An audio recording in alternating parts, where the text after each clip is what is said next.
اور باقی آپ نے خواب دیکھا زبردست، آپ نے 16 لائن والا قرآن کریم آپ تلاوت کرتی ہیں، اس پہ قاری رحیم بخش صاحب کا نام لکھا ہوا ہے۔ مدر ظاہر کہ قاری رحیم بخش صاحب رحمۃ اللہ علیہ وہ اپنے وقت کے بہت امام القراء گزرے ہیں، اور ہزاروں شاگرد تلامذہ پوری دنیا کے اندر ان کے جو ہے وہ پھیلے ہیں، اور انہیں کے شاگردوں نے پورے جو ہے وہ عرب و عجم کے اندر ماشاءاللہ اس قرآن کریم کی تلاوت اور تجوید اور حفاظ کرام کے ذخیرے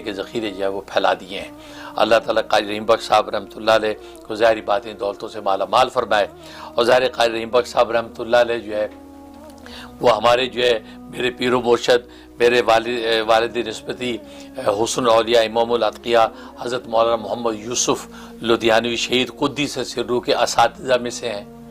تو ان کے اساتذہ میں سے ہیں، اور وہ بھی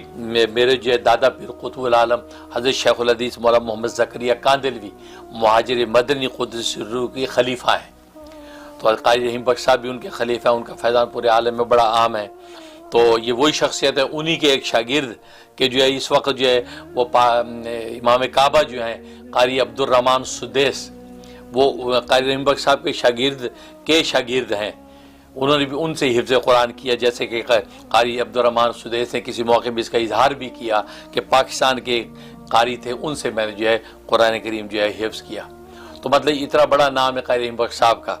تو ان کی نسبت وہ قرآن کریم 16 لائن کا ہو سکتا ہے وہ اسی 16 لائن کے قرآن کریم کی ترتیب پر حفظ کرواتے ہوں، کہ وہ مختلف ذوق ہوتے ہیں تمام حفاظ کرام، کیونکہ کوئی 17 لائن استعمال کرتا ہے، کوئی 16 لائن، تو کوئی 15 لائن کا قرآن استعمال کرتا ہے، اسی حساب سے اس کی تکمیل کرتے ہیں۔ اب اس قرآن کریم میں وہاں قاری رحیم بخش صاحب کا نام ہے، وہاں پہ آپ نے میرا نام دیکھا ہے، تو یہ تو سبحان اللہ، یہ تو اللہ تبارک و تعالیٰ کے راز ہیں جو اللہ آپ لوگوں پہ ظاہر کر رہے ہیں، اور اللہ کو منظور ہوگا، کوئی مقام مرتبہ دینا منظور ہوگا کہ جو مجھ ناکاروں کو نصیب ہوگا، تو یہ اسی کی کہتے ہیں نا کہ اسی کے جو ہے وہ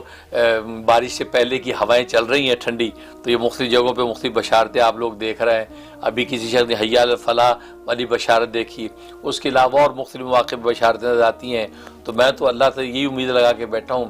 ربی انی لما انزلت الی من خیر فقیر، اللہ میں تو منتظر ہوں، آپ کوئی بھی منصب و دولت دیں تو میں تو جھولی پھیلا کے بیٹھا ہوں، میں تو اس کا منتظر ہوں، کیونکہ سرکار دو عالم صلی اللہ علیہ وسلم کی ختم نبوت کی برکت سے اب جو ہے وہ امت کے اندر ولایت و معرفت کے تو مقامی عالیہ تقسیم ہونے ہیں، اور نبی کی امت کو بھی ہونے ہیں، ہم بھی نبی کی ادنا امتی ہیں، تو اللہ تبارک و تعالی ہمیں کیوں نہ جو منتخب فرمائے، اللہ کی رحمت شامل حال ہو جائے۔ اور آپ نے زبردست بشارت دیکھی قرآن کریم کی اس جگہ پہ جو میرے نام کو دیکھا ہے، اللہ تعالیٰ اپنی رحمت و فضل سے ہمیں جو وہ منصب عالی نصیب فرما دے جس کی بشارت اس میں دی گئی ہے۔ اللہ تعالیٰ آپ کو خوب برکت عطا فرمائے، میں بھی دل سے دعا کرتا ہوں۔